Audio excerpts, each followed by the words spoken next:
preparando algo espectacular para toda la familia. Soy Jean Paul y nos vemos muy pronto por UCI, un canal inteligente.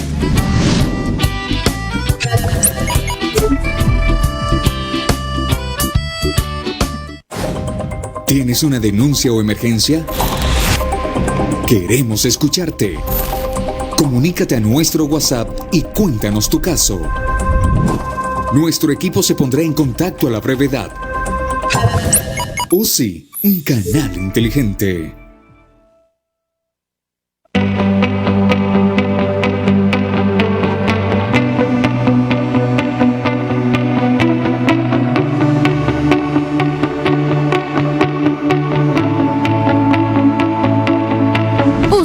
Canal inteligente.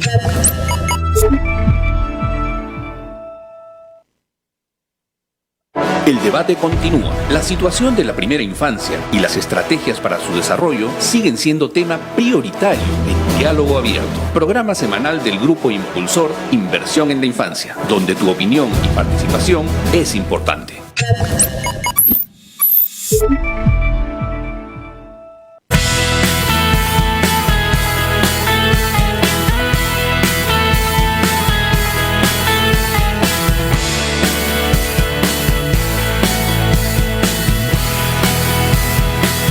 UCI, un canal inteligente.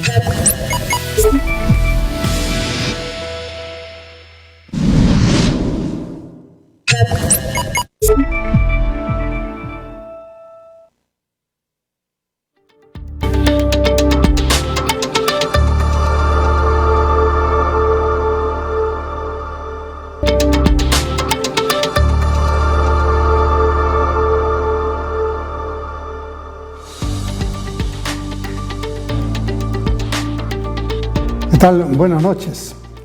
Estamos en una nueva edición de Diálogo y Soluciones y bueno, vamos mejorando poco a poco, pero esta noche tenemos un programa muy especial. Ha sido sorpresivo para mucha gente, creo que ha abierto una gran expectativa. Tenemos como invitado especial a Mauricio Mulder. Mauricio Mulder, compartimos nosotros en el Congreso del Trabajo Parlamentario, en interior del APRA durante muchos años. Y yo le agradezco mucho, Mauricio, que haya aceptado esta fraterna invitación. Y creo que vamos a poder hablar y conversar de muchas cosas trascendentes para el país. Pero antes de empezar, creo que él y yo, que profesamos las mismas ideas políticas, podemos escuchar un poco, unas cuantas palabras de quien nos inspira para vivir la política como la vivimos. Por favor, adelante, control. El pueblo se reúne en Asamblea Constituyente, que es el primer poder del Estado, vuelve al origen de su ser político y es dueño de organizarse con la más irrestricta libertad. Nadie puede fijarle temas ni actitudes como no sean sus propios integrantes por la expresión democrática del voto. Esa reconciliación indispensable debe efectuarse en el centro del nuevo orden institucional y a través de elecciones con voto universal y secreto, donde participen todos los peruanos mayores de 18 años, sepan o no leer y escribir. Los votos del pueblo en un proceso libre nos dan título irrenunciable para hablar en su nombre y en su defensa. Este es el discurso que Víctor Raúl dio en la instalación de la Asamblea Constituyente. Bienvenido, Mauricio. Te agradezco mucho que hayas aceptado esta invitación y vamos a poder conversar un poco las cosas del país, pero quizás lo primero que podríamos hablar es un poco de Aya la Torre, justamente para poder tener una base de doctrina que la podamos exponer a la gente y decir, estos son los fundamentos por los cuales nosotros somos un partido popular y democrático como es el APRA, ¿no? Adelante, Mauricio. Claro que sí, muchas gracias, Jorge, por esta invitación a tu programa y las felicitaciones del caso por esta faceta tan importante que es la de los medios de comunicación que estás emprendiendo. Y además decirle a todo el pueblo aprista que nos escuche y también a la ciudadanía en general que como dirigentes políticos, que tú y yo somos, como tantos otros dirigentes políticos del partido, hemos visto muchas vicisitudes en los últimos años, desde nuestras primeras militancias, en un partido como el nuestro, que es un partido vivo, es un partido firme, es un partido activo, no es un partido que esté adormecido, sino es un partido en donde sus militantes debaten, plantean, estudian y tienen el ímpetu digamos, casi histórico, que viene de generación en generación para poder seguir enarbolando las banderas del partido. Y efectivamente creo que comenzar con escuchar al jefe, a Víctor Raúl Haya de la Torre, es una satisfacción muy grande. Yo creo que uno de los puntos sustantivos para nosotros es siempre pensar en Haya de la Torre cada vez que tengamos dificultades, cada vez que tengamos problemas, cada vez que nos arrinconan nuestros enemigos, porque él fue justamente perseguido, arrinconado, se le imputó, se le quiso incluso hasta sancionar con una pena de muerte, lo acusaron de todo, obviamente de organización criminal y de traición a la patria, y al final resultó ser el peruano más ilustre del siglo XX, con una encuesta absolutamente neutral que se hizo en nuestra patria. Y Haya de la Torre es para nosotros ejemplo, es vida.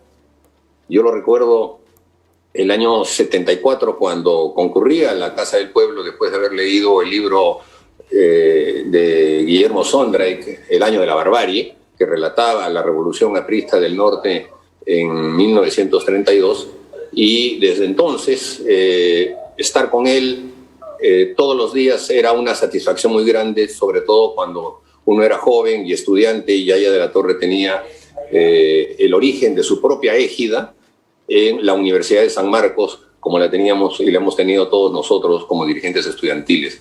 De manera que ese recuerdo es imperecedero para todos los apristas, y es además para el mismo Perú el gran valor de una persona que entregó toda su vida por la justicia social y por la democracia en nuestra patria, ¿no? Bueno, mira, muy interesante eso, y creo que eso es muy importante porque nosotros entramos de jóvenes a la política y al partido, somos ambos de una sola línea política, no como tantos saltimbanquis que ahora vemos que pasan como futbolistas de un equipo a otro, porque estamos identificados en una doctrina y tenemos la alta responsabilidad política en este momento de sostener al APRA, al Partido Aprista Peruano, en un momento que no es de lo más propicio sin duda, pero creo que podrá demostrar el APRA la diferencia cualitativa que lo puede distinguir en la próxima campaña electoral, ¿no es cierto? ¿No te parece? Estoy convencido de eso, porque en primer lugar la fidelidad con las ideas y con el partido tiene que ser un valor que nosotros, con el ejemplo, debemos siempre tratar de enarbolarlo. Eso de estar de saltimbanqui de un lado para otro es uno de los grandes males de la política actual, y la población no se da cuenta. Quiere cambios de todos los políticos, barrerlos cada año, odia a los congresistas permanentemente, pero eso no se dan cuenta que es justamente por ese reclamo absurdo de querer que todo el tiempo haya un cambio permanente de los actores políticos para que los que ingresen sean absolutamente improvisados. ¿Qué es lo que ha sucedido con el golpe del señor Vizcarra, que estableció una no reelección como si fuese uno de los grandes valores, y ahora vemos que la clase política, que es fundamental para cualquier democracia, solamente hay que repasar cómo funciona Europa, cómo funciona Estados Unidos, cómo funcionan las democracias sólidas en el mundo, con partidos políticos, en nuestro país ya son caricaturas. Se están presentando 24 partidos políticos y uno tiene que estar viendo a ver quién se mete, quién se sale, fulanito que estaba en un partido ahora está en otro, y como si nada, y además sin garantizar que cuando salgan elegidos congresistas, ahí mismo también se vuelvan a cambiar a distintos partidos. Yo creo que una de las posiciones más nefastas que ha tenido el último Tribunal Constitucional es permitir el transfugismo. Yo recuerdo que en el año 2000, el transfugismo que hubo justamente de personas que habían sido elegidos con la oposición y se pasaron al fujimorismo, por acción del dinero que Montesinos les dio, generó el repudio ciudadanos totalmente. Pero ahora, más bien, el propio Tribunal Constitucional alentando el transfugismo en el Congreso de la República para debilitarlo. Y eso tiene que acabar, porque si no hay instituciones políticas sólidas no puede haber una democracia efectiva. Y ese es un valor que a los peruanos hay que mencionárselos permanentemente para que se pueda convertir en realidad. Sí, pues ayer yo veía al presidente Vizcarra, creo que en Iquitos, dando su discurso, y el eje central de su discurso es que iban a haber elecciones y no había reelección de congresistas. Entonces la gente ahí aplaudía felices, sin darse cuenta que lo que han hecho ha sido romper la clase política, romper la experiencia, impedir la continuidad de ideas, porque todos los partidos, y el nuestro quizás más que ninguno, tenía un mecanismo natural de renovación. Pero acá no, se van todos y entran unos nuevos a aprender, y cuando aprenden se vuelven a ir y entrarán otros que nuevamente empiezan a aprender. Creo que ese es uno de los daños más graves que le ha hecho Vizcarra a la democracia peruana. ¿No coincides en esa idea? Sí, sin duda alguna. En Venezuela, Maduro ha hecho algo parecido. Ha tratado de precarizar los partidos políticos antiguos, Acción Democrática, el COPEI, y los ha infiltrado, los ha penetrado, ha reconocido a facciones que supuestamente entraron en pugna con sus respectivas dirigencias, y entonces ha atomizado a los partidos formales para poder utilizarlos como partidos fantoches en el próximo proceso electoral y decir que la oposición también participó. No es exactamente lo que ocurre aquí, pero el fin es el mismo, el precarizar a los partidos políticos.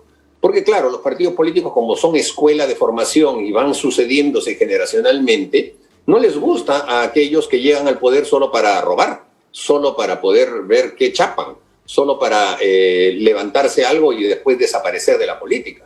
El político real está siempre en la actividad política y sabe que su trayectoria va a ser siempre escrutada. En cambio, el improvisado que ensaya un puesto y se llena los bolsillos y después desaparece, nadie se acuerda de él. Eso es algo que, por ejemplo, ocurre mucho en las alcaldías distritales en nuestro país y también en las gobernaciones. Entran gobernadores o alcaldes, hacen todo tipo de obras que no sirven para nada, se levantan la plata y al final terminan desapareciendo con el dinero y, bueno, se convierten en personas que con ese dinero pretenden ocultar los delitos que cometieron. Todo eso es la precarización, porque no hay compromisos partidarios y desafortunadamente se le ha inoculado. Y todo esto también tiene la complicidad de la gran prensa concertada, ¿no? De siempre atacar a los partidos políticos, sobre todo a los partidos políticos que tienen una ideología que va contra el sistema, y tratar de estigmatizarlos como organizaciones criminales o organizaciones delictivas, generalizando los problemas que pudieran haber. Y desafortunadamente en nuestro país todavía tenemos que hacer mucho para que se ejerza la docencia y cambiar este estado de cosas, ¿no? Bueno, mira, a la luz de los hechos que vemos ahora alrededor del señor Vizcarra, me refiero a los hechos de corrupción, uno empieza a encontrarle sentido al cierre del Congreso y a la no reelección. Por ejemplo, en el Congreso de nuestra etapa había una serie de aspectos que empezaban a investigarse. Entonces mejor lo cortamos, no hay reelección y que empiecen de nuevo. Estos que están investigando actualmente el actual Congreso, que ha sacado a la luz algunas cosas, la bloquearon, pero después ha sido la segunda ola, hablando de algún término que está de moda, ha salido ya de la prensa y del Ministerio Público, pero estos señores congresistas se van en unos cuantos meses y no hay reelección. Entonces, quizás maliciosamente dijo, así vamos cortando los cordones umbilicales para que no haya continuidad en las investigaciones. Pero fíjate la irresponsabilidad, y en esto quisiera tu comentario. La irresponsabilidad de no solamente el cierre del Congreso, que es un hecho inconstitucional, sino saber que esto llevaba a un nuevo Congreso que va a estar plagado de partidos que están mirando la elección del próximo año.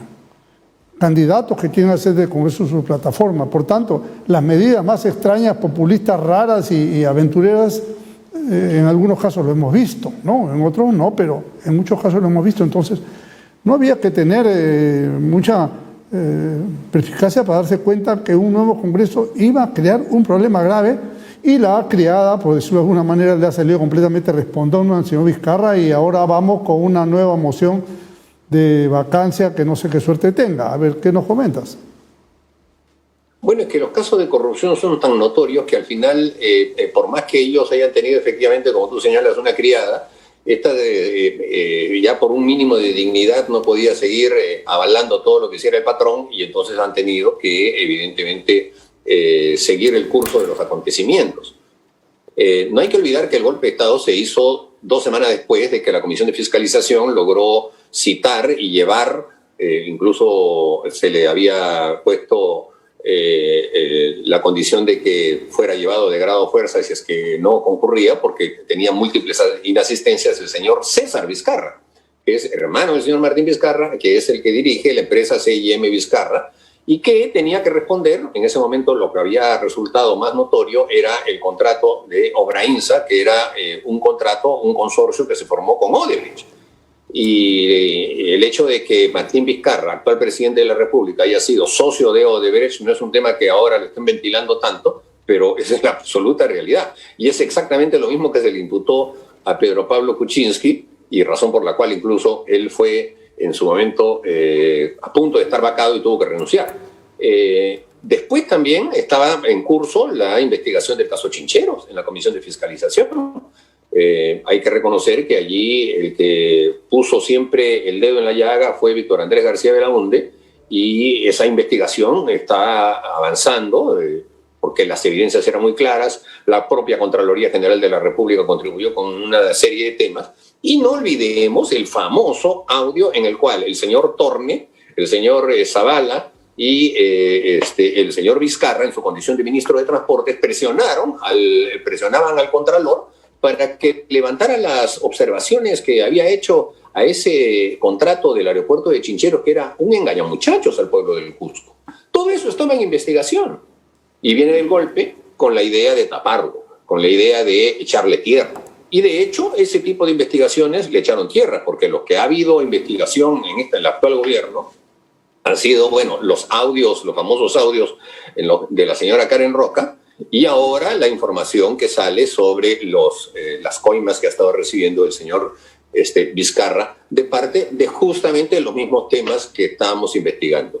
Aquí, además, queda en evidencia cómo el Ministerio Público se quedó en el aire, porque en el momento en el que se determina que el señor Vizcarra sea investigado por el fiscal de Moquegua, aquellos que generaron todo un escándalo alrededor del regreso que tuvo del Brasil Vizcarra para reponerlos, que eran los del equipo especial. Resulta que es en el equipo especial en donde esos colaboradores eficaces han dicho que le han pagado la coima a Vizcarra. Es ante esos fiscales. Pero resulta que entonces ahora lo quieren sustraer de ese tema para que vaya otro fiscal. Es decir, se genera toda una sensación de que por eso era que se estaba haciendo el golpe de Estado, para evitar también que las investigaciones en su contra fuesen por este grupo. Así que esto no se dice en la prensa, lo dicen algunos nada más, pero no se dice, y se hace creer que es un luchador contra la corrupción.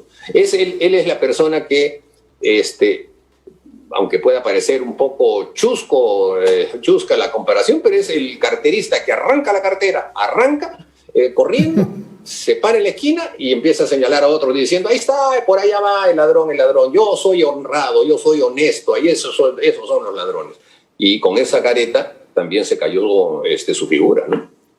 Sí, pues eso es, dime de qué te ufanas y te diré de qué careces, ¿no? Eso es un poco la cosa. ¿Y qué te parece la intervención de la fiscal de la Nación, que ha querido hacer estos relevos y al final creo que no le han hecho caso, pero ahí está el intento? Porque la primera decisión fue: no se investiga hasta el 28 de julio del próximo año. La segunda decisión sale de este grupo y pasa al otro grupo. Como sabemos, y ya lo ha explicado bien los fiscales, que los colaboradores eficaces se agarran confianza con un fiscal, no necesariamente con otro. Entonces, ¿qué están buscando? ¿Que se caiga la investigación? ¿No te parece que eso es así? Bueno, sin duda, en el Ministerio Público tendrá que haber en su momento una explicación de cómo es que han habido estas idas y vueltas que dejan traslucir que el señor Vizcarra tiene, como se llama en el argot popular, vara en el Ministerio Público. Creo que ellos tienen el deber de desmentir eso y de señalarle a la población que en realidad las propuestas que se hicieron de cambio de fiscal obedecían a determinados criterios. Claro, es cierto que hay puntos de debate jurídico, ¿no? Como los hechos son del año 2014, hay razón en querer suponer que no son protegidos por la inmunidad antes de cuando fue ministro y entonces por lo tanto tampoco tiene el antejuicio y que pase a una investigación común. Es lógico entenderlo, pero al mismo tiempo es lógico entender que si el colaborador eficaz que está haciendo los señalamientos lo está haciendo ante otro fiscal, es pedir que ese otro fiscal sea el que continúe con la investigación. Y creo que al final ha habido una corrección de eso y es el señor Juárez Atoche el que se va a encargar de ese tema y él pertenece al equipo especial. Entonces, espero que ahí continúe esa investigación. Seguramente las otras que tienen que ver con los audios irán hacia otra vertiente. El señor Vizcarra se la pasa diciendo, si quieren investiguen ahorita, pero en realidad no deja de investigar ahorita. Él va a esperar al 29 de julio del año 21 para ver qué hace, porque hoy no está dejando que se investigue ese tema y se está escudando en el cargo que tiene. Y claro, el tema está en el ámbito del Congreso. Ahora, en eso también hay que ser bastante claro, ¿no? Si una persona comete un delito, sea quien sea, y es evidente ese delito, es lógico que cuando ejerce un cargo importante como el de presidente de la República, o como sucede con los ministros por lo general renuncian antes de que lo sentencien. Yo nunca he escuchado cuando hay un escándalo en un ministerio que se diga, no, hay que esperar que venga el juicio y después que lo sentencien para ver en instancia final si es culpable o no, en ese momento deja el cargo. Eso no se hace. En política uno tiene que asumir decisiones rápidas. Y entonces cuando se viene con el criterio de que no, pero ¿cómo se va a vacar al presidente si va a haber inestabilidad? Bueno, entonces mantenemos a una persona que ya sabemos que ha cometido delito y le estamos entregando el cargo más importante que tiene el Perú para que siga ejerciendo, sabiendo que ha cometido delitos. No, pues la vacancia en esas cosas es subjetiva, no necesita una tipificación, lo dice el propio Tribunal Constitucional, es evidente. Mira, hoy día escuché un programa de televisión, decían, ¿qué pasaría si al final de las investigaciones queda liberado de responsabilidad o se archivan las cosas y ya lo hubieran vacado? Es que están confundiendo la responsabilidad penal con la cuestión política. Una vacancia es una decisión política, nada más, ¿no? Exactamente. Por ejemplo, Nixon estuvo a punto de ser vacado por el Congreso norteamericano, claro, y todavía no se habían iniciado las investigaciones del tema Watergate. Y de hecho,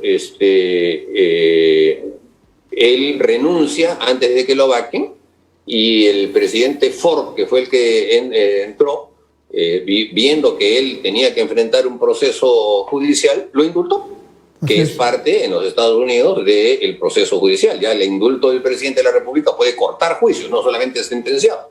Bueno, entonces, pero tuvo que pasar por esa jurisdicción. Oye, Mauricio, cuéntame una cosa. ¿Qué sensación te dio que el otro día en una entrevista Vizcarra, hablando de la oposición, te mencionó, ¿no? Y le dijeron, pero ya no está en el Congreso, pero... ¿Ah? ¿Qué pasó? Sí, pues, me mencionó a mí y a Vitocho, porque, bueno, nosotros hemos sido particularmente, quizá, severos con él, que era lo que correspondía, ¿no? Vitocho, además, con más antigüedad que yo. Vitocho, por ejemplo, estuvo en un debate vicepresidencial que no tuvo mucha resonancia en las últimas elecciones, pero cuando yo lo vi, o sea, le dio de alma, ¿no? Le dio de alma y él no pudo contestar absolutamente nada, y sustantivamente en el tema de chincheros, que él lo conoce mejor que yo. Pero creo que me menciona a mí porque él ha venido siguiendo justamente todo lo que te señalaba, ¿no? En la Comisión de Fiscalización, cuando comenzó ese tema, de sus relaciones con Odebrecht, yo he sido uno de los más insistentes en que se citara al propio Vizcarra y que fuéramos a Palacio de Gobierno para interrogarlo. Al final, el golpe frustró eso y el nuevo Congreso ya se olvidó del tema. Pero esa es una investigación que estaba en curso. Eso el propio Congreso lo estaba ya dilucidando y era muy probable que los representantes de las empresas del Club de la Construcción en el Congreso también pudieron haber señalado ese tipo de cosas porque todos ellos estaban citados. Mira, yo veo que lo que pretenden es ridiculizar, dicen ahora y de repente la próxima semana presentan otra moción de vacancia y otra y así no paramos nunca, ¿no? Pero realmente un sector de la ciudadanía dice, bueno, ya faltan 6 meses, ya no importa que se quede, ¿no? ¿Tú cómo hubieras votado? ¿Qué criterio hubieras tenido respecto a la moción de vacancia? Ya está nueva, ¿no? Ante los nuevos hechos, porque la verdad es que hay nuevos hechos, creo que ahora hay 5 y hasta 6 colaboradores. Yo escuché a Enrique Wong hablar ayer que él es testigo de esa foto con Camayo que ha negado el señor Vizcarra, pero a rajatabla, ¿no? No lo conoce, nunca ha tomado ron Zacapa, no lo ha visto en su vida, pero resulta que yo creo que debería salir a hablar el señor Becerril, que no sé por qué está tan silencioso, que también dicen que estuvo ahí, el señor Hernández, ¿no? Que también Vizcarra era íntimo amigo y socio de Vizcarra y supervisor de todas las obras que se hacían en Moquegua, ojo, y resulta que ahora lo vocean como si fuera un enemigo. Entonces, estas circunstancias muy complicadas pueden ameritar una decisión política sin duda. ¿Qué criterio tienes tú? Bueno, hay que siempre ser claros en que el Estado siempre prevalece. Las personas pasan, pero el Estado y quienes ejercen el Estado se mantienen. Es decir, si se tiene que sacar a un ministro, no se cae todo, lo reemplaza a otra persona. El ministerio sigue, la política del Estado sigue. Si se saca a un presidente, para eso está el vicepresidente. Si se saca a un vicepresidente, para eso está el presidente del Congreso. Y el presidente del Congreso está obligado a convocar elecciones. Como ya están convocadas las elecciones, no lo tendría que hacer en este caso, pero es la función constitucional. O sea, no puede haber silla vacía. No se puede creer de que porque se va fulano, se cae el mundo. La institucionalidad se mantiene, las personas pasan. Por eso es que han habido casos de ministros que han estado un día y entró otro ministro y se acabó y siguió para adelante. O sea, el mundo no se cae porque se vaya la persona, porque el Estado está por encima de las personas. Entonces, el creer que va a haber inestabilidad porque se va una persona, no, si lo va a suplir otra persona. Y esa otra persona es lo que la Constitución señala. Y esa persona está obligada a llevar a cabo el proceso electoral. Un proceso electoral que efectivamente ya está convocado. Lo único que tendrá que hacer el jefe de Estado es encargarse del despacho. Nada más, no va a tener siquiera el tiempo para querer hacer políticas específicas. Se encarga del despacho, lleva a cabo la transición y se acabó. El problema es que Acción Popular y el congresista Merino, que tú y yo conocemos, es una persona buena gente, tranquilo, la verdad, cuando ha sido congresista no ha sido enemigo de nadie, ¿no? Comete el desatino de ponerse a llamar a los comandantes generales y no sé por qué. Y entonces, claro, los mismos comandantes generales le avisan al IDL y se les desarma todo el tema. Porque sí podía haber habido la vacancia en el caso anterior, pero cuando cometen este grave error, que no es la primera vez en su historia que lo cometen, tocar la puerta de los cuarteles, bueno, se pintan como angurrientos. Y eso que cayó muy mal y políticamente se desdibujó la posibilidad de la vacancia y eso favoreció mucho a Vizcarra. Pero volvemos al tema de fondo. Si sabemos, tenemos la certeza de que es una persona que ha cometido delitos, no solamente los de la grabación, sino también los de las coimas, ¿cómo podemos decir que se quede? O sea, entregándole el cargo más importante del Estado peruano, no debería quedarse un minuto más. ¿Y sabe lo que es peor? Que yo creo que Vizcarra no garantiza elecciones limpias de ninguna manera. Y te digo por qué. En primer lugar, porque tiene un caño abierto, un barril sin fondo en los recursos públicos para orientarlos como le da la gana, tanto en publicidad como en respaldo directo o indirecto a sus candidatos preferidos, que los tiene y con los cuales él quiere blindarse en el futuro. Y tiene, parece, más de un candidato. Entonces, este tema, el mismo hecho de que se haya hecho respaldar por la Fuerza Armada necesariamente, o sea, tú has dicho tocar la puerta de los cuarteles. Bueno, él toca las puertas de los cuarteles, porque la Fuerza Armada no tiene por qué respaldar a nadie por un tema político, de liberación política, ni menos cuando hay una presunción de delito.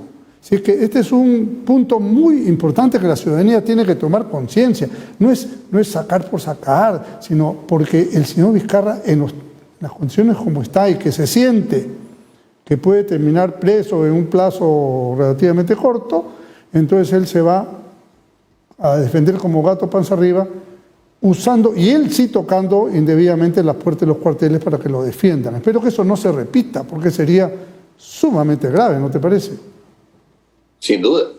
Y es cierto esto que tú señalas, que él va a jugar con varios ases en la baraja, porque tiene varios candidatos que le son proclives. Para comenzar, el señor Forsyth. Todos los operativos que, entre comillas, hace Forsyth o hacía para robarles a los ambulantes sus pertenencias y pegarles, lo cual me parece increíble. Bueno, contaban con el apoyo de 300, 500, 1000 policías. ¿Quién da esa orden? El Ministerio del Interior, ¿no es cierto?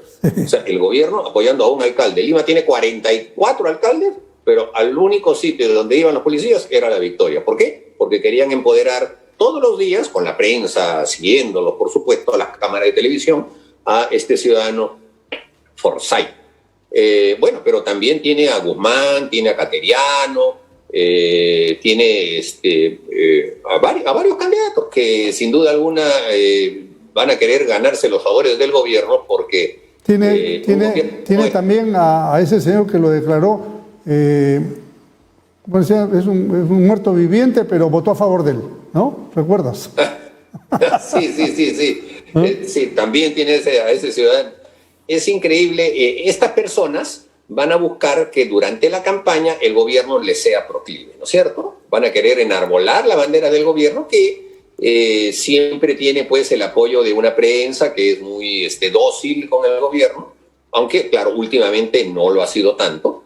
Yo en ese sentido me felicito que en el canal de televisión que pertenece al consorcio del comercio y el Diario de la República le hayan hecho una entrevista, bueno, una entrevista dura, pues. O sea, ¿cómo a un presidente que tiene tan serias acusaciones le vas a hacer una entrevista echada? Tiene que hacer una entrevista dura, y ese periodista hizo una entrevista dura, pues, como sucede en cualquier democracia del mundo. Miren las entrevistas que tiene que enfrentar Donald Trump. Hace poco Donald Trump se ha molestado con una famosa periodista norteamericana en la propia Casa Blanca, cortó porque le hizo una pregunta hostil. Bueno, pues en política uno tiene que saber aceptar. Sí, lógico. No. Tú sabes que lo hemos invitado. Y entonces, claro, me felicito de que el medio de prensa tenga esa capacidad, ¿no es cierto? Tú sabes que lo he invitado para el siguiente miércoles al presidente Vizcarra, que venga con nosotros también a conversar, cómo va a los canales y a las radios, grandes o pequeñas, no importa. Este es un canalito luchador, democrático, y creo que podemos nosotros dar una entrevista que no solamente se discuta sus problemas judiciales o prejudiciales, sino también algunas cuestiones de Estado que evidentemente no están claras, diría yo, ¿no? Pero, en fin, yo creo que en el tema tú has marcado bien por lo menos 4 nombres, de repente hay más candidatos palaciegos, ¿no? O algunos que siempre hablan por teléfono, caletas, como si nadie supiera, y realmente da un poco de risa, pero no es broma, porque él está jugando a que estos señores tapen las cosas que hoy se están descubriendo, y que este Congreso muere en julio, ya no va a poder hacer más. Son gente poco política la mayoría. El mérito está, y espero que se mantenga en el equipo de fiscales, especialmente el señor Juárez Atoche, que ha hecho esta investigación correcta y que la prensa ha revelado, ¿no? Claro, acusan porque se filtró. Cuando se filtraba algo contra el APRA aplaudían. cuando se filtra algo contra el señor Vizcarra es una blasfemia, ¿no? Deben ser mandados al cadalso los responsables de eso. Ese es el doble estándar de que alguna gente tiene. Mira, te quería también plantear otra hipótesis de trabajo o de actitud política, ¿no? Hay alguna gente que piensa que ante la imposibilidad, porque a veces los votos no se dan, en fin, de una vacancia, un relevo, puede haber una opción de una suspensión, una licencia, o la instalación de un nuevo gabinete que equilibre al presidente, ya, que reine pero que no gobierne, de forma tal que tendría que ser un gabinete no necesariamente de composición político-partidaria, puede ser de gente de prestigio, de alto prestigio, que le garantice la integridad al próximo proceso electoral. Esa es la preocupación de fondo que muchos peruanos tenemos. Entonces, pueden ser varios grados, digamos, de acción en la que el señor Vizcarra ya suelte un tanto su poder para que no lo malutilice, porque cuando el presidente miente tan abiertamente, como lo estamos viendo, está abrazado en la foto y dice, no, hay que mirar si es verdad, hay que investigar si la foto, y sale un testigo y le dice, sí, yo estuve ahí, ¿no? Ahorita se aparece el que tomó la foto también. Entonces, vamos a... Una cosa terrible, ¿qué te parece? ¿Ah? Bueno, él creo que ahora está más aislado que nunca. Las decisiones de disolver el Congreso, de pechar, de mandar a Salvador del Solar a entrar a patadas al Congreso, el de inventar este tema de la negativa fáctica, que es una cantinflada típica de las que después desarrolló en cada una de las entrevistas que tenía, era porque tenía asesores como Maximiliano Aguiar, por ejemplo, que son expertos en estos temas de política comunicacional y de mensajes hacia las masas, que le diseñaron todo ese esquema, ¿no? Desde que él entró, y además no olvidemos que él entró después que César Villanueva y Marco Arana propiciaron la segunda vacancia en el mes de 2018, pues que se conocieron los llamados mamanivideos. En ese momento ellos impulsaron esa moción de vacancia y tú y yo y muchos congresistas hemos sido testigos de cómo se corrieron las firmas en ese momento, y Vizcarra llegó con todos esos asesores, incluso al Frente Amplio le dio un ministerio, con la señora La Rosa, que era una militante del Comité Central del Frente Amplio. O sea, estaba todo bien repartidito y toda esa gente le recomendaban las cosas que hizo. Pero poco a poco fue perdiéndolas y hoy está más solo que nunca. Al final se había quedado, bueno, con la señora Miriam Morales, con Richard Swing y con el señor Vázquez. Ahora, ninguno de los tres están. Ya no tiene asesores. Y creo que más bien es un hombre solitario y desesperado, y no va a acceder a una propuesta como la que pudiera hacerse en el sentido, ¿sabes qué? Da un paso al costado, reinas pero no gobiernas, y el gabinete se va a encargar de hacer todo. No creo. Creo que va a apelar a su orgullo, a su ego, y va a querer insistir. Y eso lo interpreto en función del discurso que tú has mencionado hoy día, en la mañana. O sea, altivo, desafiante, siempre con esa estructura de querer golpear a los supuestos malos, ¿no? Como hizo Fujimori en el golpe del 5 de abril. Los malos eran los diputados y los senadores. Pero eso había sido una campaña montada por Montesinos durante el 90 y el 91, sostenidamente en los medios de comunicación, que lo repetían y lo repetían como eco, hasta que, claro, vino el golpe en el momento preciso, calculado por ellos, para que la población dijera, sí, fueran los políticos, y etcétera, ¿no es cierto? Lo mismo que ahora, igualito que ahora. Toda una campaña contra el Congreso permanentemente, todo diseñado. Ya se tumbaron al Congreso, ya tiene otro Congreso, ha precarizado la vida política, pero ahora está solo. Como también se quedó Fujimori solo. Claro que a él le duró 10 años de dictadura, pero al final Fujimori solo se quedó tan solo que persiguió o aparentó perseguir al último que le quedaba, que era Montesinos. Todos los demás se le habían ido. Bueno, a este señor le está pasando lo mismo. Entonces, yo creo que está muy lejos de que alguien pueda recomendarle una salida, digamos, elegante como esa, y seguramente ni siquiera la aceptarán. Mira, está tan solo que en el caso Swing se habla que una ministra de Estado es la colaboradora eficaz. Y en estos casos últimos de Obraín, en fin, que otro ministro también está de colaborador eficaz. Así es que realmente lo van dejando sus aliados o sus socios o sus cómplices, como le quieras llamar, o sus sometidos por alguna orden que él daba de manera ilegal, pero lo correcto es que el proceso siga. Yo no me imagino a un empresario de la construcción echándole la pelota a una persona inocente, y menos al presidente de la República, porque sabe que eso significaría pues la quiebra de su empresa, ¿no?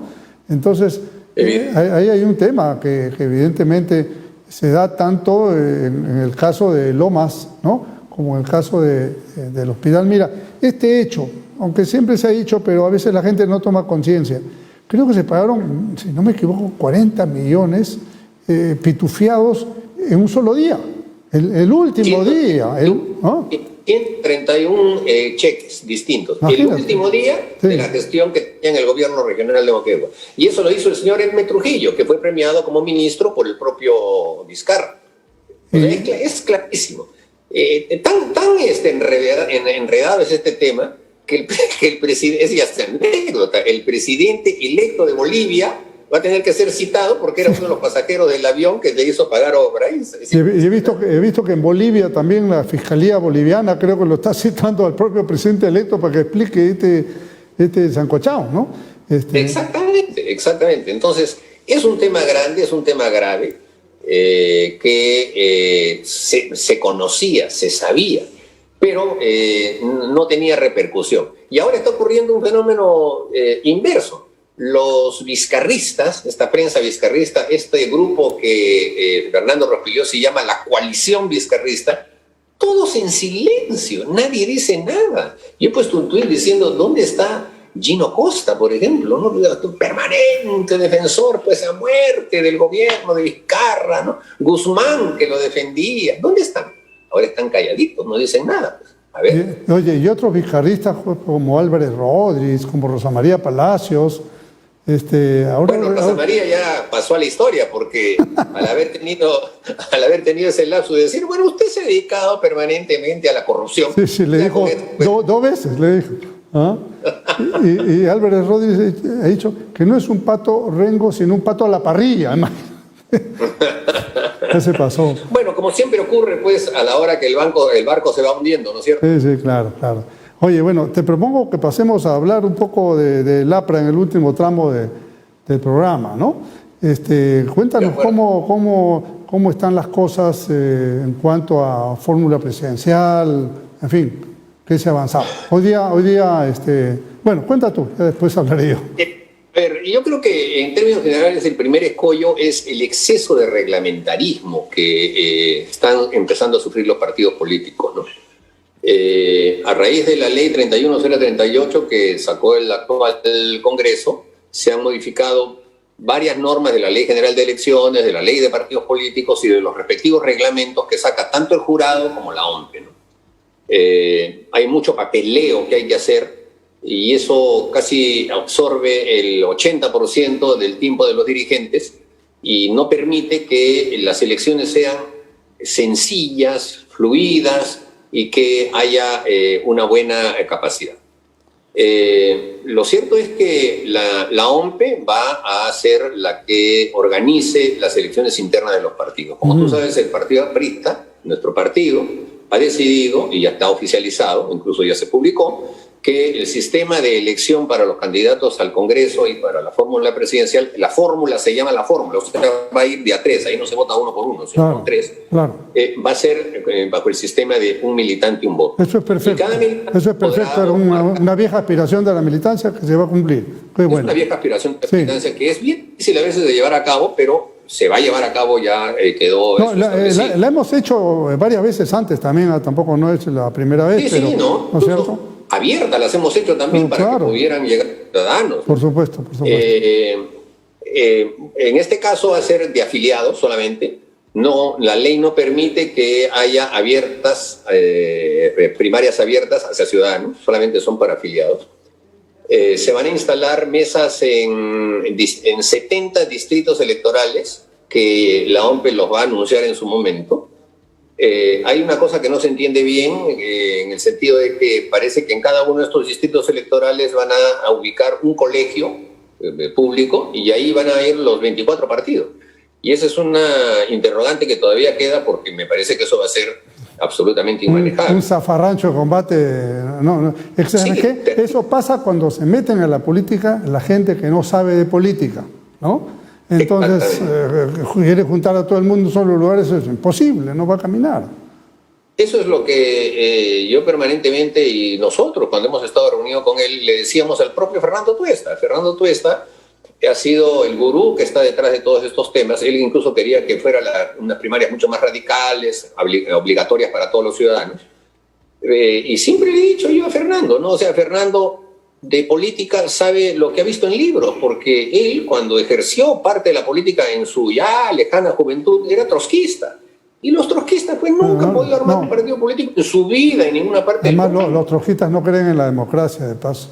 No creen, pues. Entonces, ya, él venía y daba lecciones. Y yo veo que en la televisión, además, a cada rato sale fulanito de tal, experto politólogo, menganito de tal, experto. Sí. Es verdad. Son teóricos que nunca en su vida han ejercido la política, y hay que saber ejercer la política para darse cuenta cómo funciona. Entonces ellos vienen y traen inventos de otros países que creen que aquí se pueden aplicar y generan todo este árbol inmenso de normas que hay en el país. Pero en fin, vence el periodo de inscripción este sábado. Sí. Se están inscribiendo los compañeros y vamos a tener una lista de 160 personas, porque por los temas de la necesidad de las listas paritarias siempre se tiene que aumentar el número de candidatos para 130 parlamentarios. Lima en esta oportunidad ya no va a tener 33 parlamentarios, porque 2 van a pasar para los peruanos en el exterior. No queda claro tampoco cómo va a ser la de los peruanos en el exterior. Si simplemente van a ser un solo distrito y todo va a ser una sola suma, con lo cual evidentemente el número de peruanos que hay en los Estados Unidos siempre va a prevalecer, ¿no? O sea, un peruano que vive en Uruguay no creo que tenga la mayor posibilidad de salir elegido. Pero en fin, esas son las cosas que se está estableciendo en la ley. Y ya para hablar un poco más políticamente, bueno, el partido, nosotros vamos a enfrentar un proceso electoral difícil por la precariedad del gobierno de Vizcarra y las desesperaciones que puede tener, y también por las circunstancias de tener que competir contra 24 partidos que lucen grandes cantidades de dinero detrás, y muchos de ellos también reciben dinero público. Nosotros, como siempre, y a Dios gracias, estamos haciéndolo con nuestro propio peculio, que es modesto, pero que tiene también el aporte de sus militantes. Y hay un gran entusiasmo en el partido. Decidimos no recibir recursos del Estado, ¿no? No es que no nos han dado, nosotros no hemos querido que nos den, que es distinto. Exactamente. Desde que se comenzó con los planteamientos de que hubiera financiamiento del Estado, nosotros siempre nos opusimos a ese esquema. Otros tuvieron un poquito menos de vergüenza que nosotros y lo han aceptado, y en este momento lo están gastando. Dime, ¿y cómo va la construcción de la fórmula?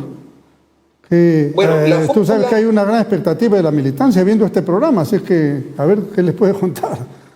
A ver, el caso simplemente para descartarlo ya y que se pase a la página de Roque Benavides, no va a ser candidato, él nos lo ha comunicado. Generó sin duda una muy buena imagen y percepción, pero él no tenía la intención de ser candidato cuando se inscribió. Va a colaborar con el partido, es militante del partido, pertenecerá al comando de campaña y aportará en todos los temas que tienen que ver con la propuesta programática del partido. Yo creo que lo que va a haber en el partido van a ser seguramente 2 o 3 fórmulas que se van a presentar. He escuchado de varios candidatos, pero si los comienzo a nombrar me voy a olvidar de uno o de dos. Pero veo sí también con mucho optimismo una lista parlamentaria muy buena de jóvenes cuadros partidarios que están entre los 30 y 40 años, una buena cantidad. También hay veteranos, sin duda alguna. Y siempre ha sido así en el APRA, la combinación de la juventud con la experiencia es fundamental. No es que todos sean jóvenes o que todos tengan experiencia y que sean reelectos, sino que hay que saber combinar. Como nos ha pasado a ti y a mí cuando hemos ingresado a la vida política en el Parlamento, compartíamos con personas mayores que nosotros y que habían estado en parlamentos anteriores. Y así aprendimos. Y así aprendimos. Claro. Y así se aprende de ellos. Y ahora a nosotros nos toca también ceder un poco el espacio para ellos. Y eso me da bastante optimismo porque creo que son personas que tienen una notable capacidad. Muchos de ellos son profesores universitarios, han escrito libros, pero además tienen el expertise político. Saben debatir, saben contestar preguntas hostiles, saben estar ante una asamblea hostil también y poder responder un punto de vista en el que se les pueda decir cosas. Tienen velocidad mental, tienen conocimiento de la historia, que es fundamental para eso. Claro, y yo lógico. estoy bastante optimista en eso.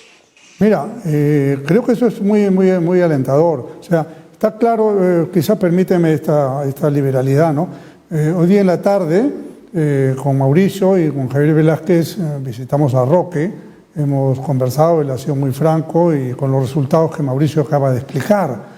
Pero lo bueno es que él se ha comprometido a meterse a la campaña, en ayudar con algunos aspectos del plan de gobierno, otros aspectos que son muy importantes, que él los explique y dé a conocer.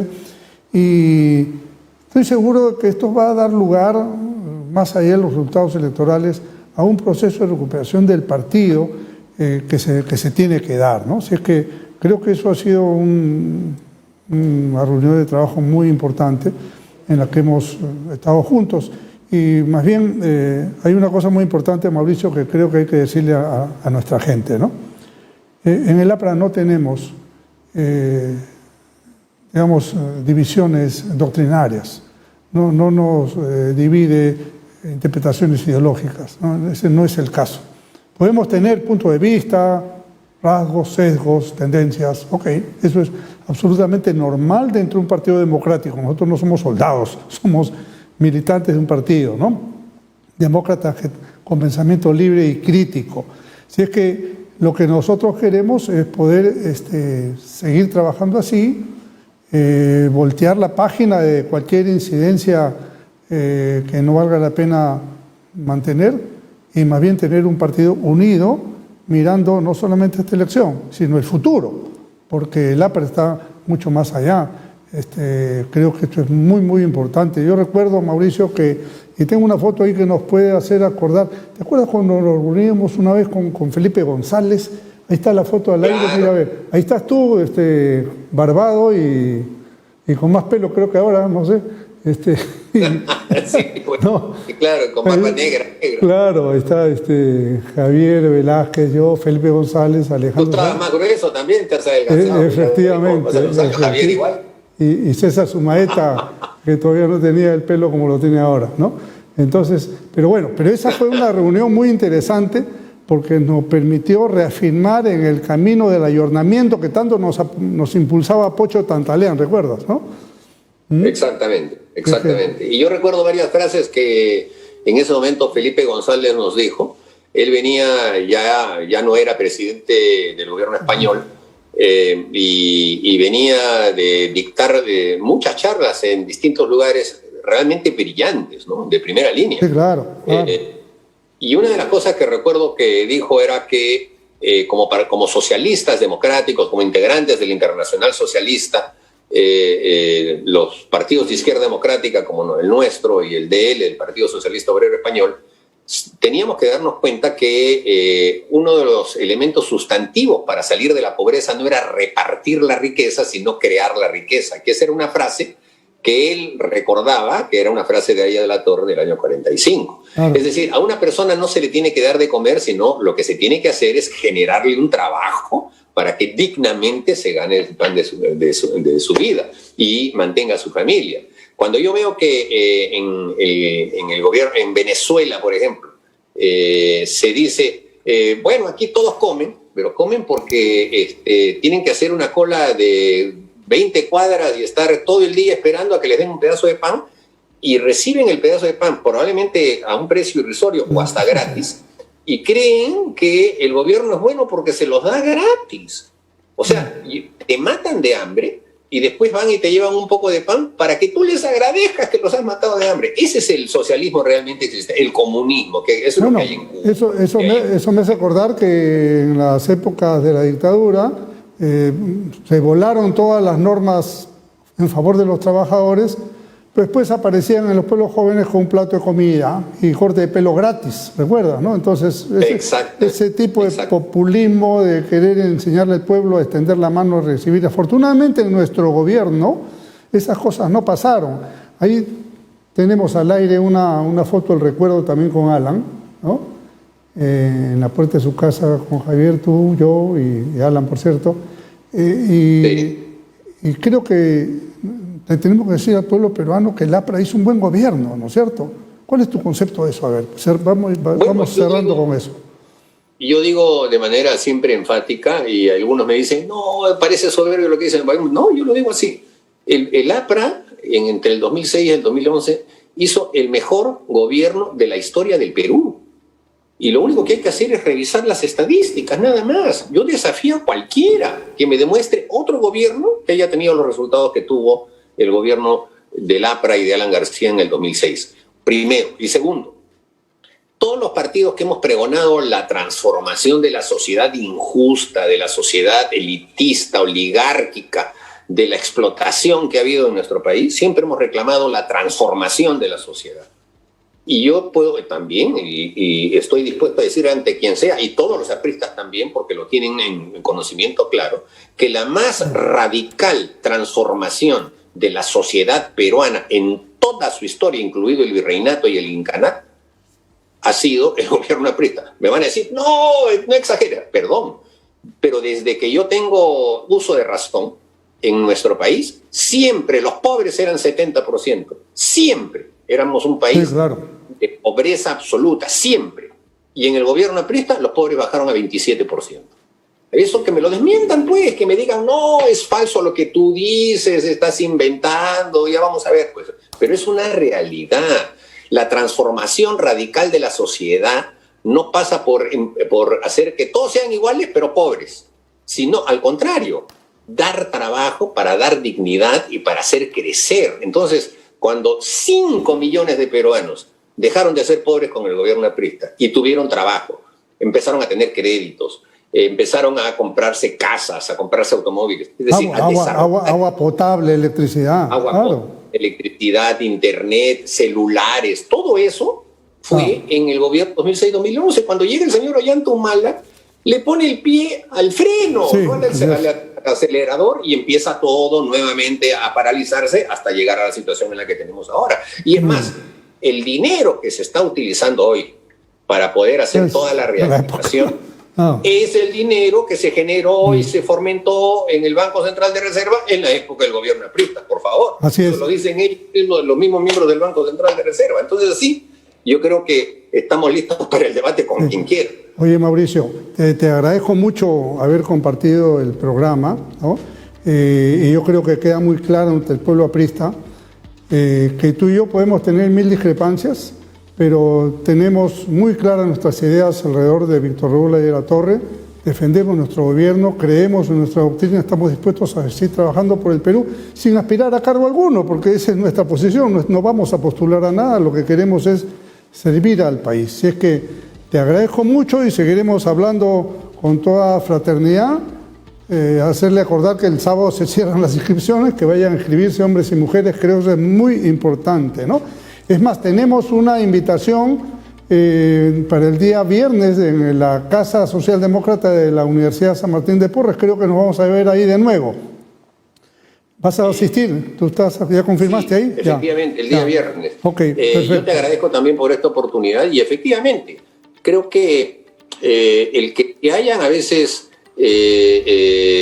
filtrado discusiones que tenemos es natural. Las discusiones son propias de quienes buscan que se puedan unificar criterios. Claro, es la idea. Pero el partido, para dolor de nuestros enemigos y para alegría de quienes nos quieren, está unido, monolíticamente unido. Es un partido en el que todos sabemos defender nuestra historia, nuestro pensamiento, la gestión de Alan García, a él mismo, a Aya de la Torre y a la historia del partido.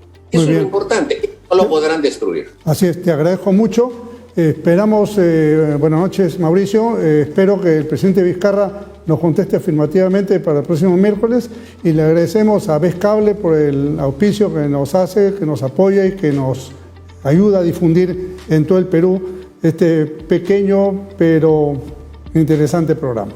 Muchas gracias y buenas noches.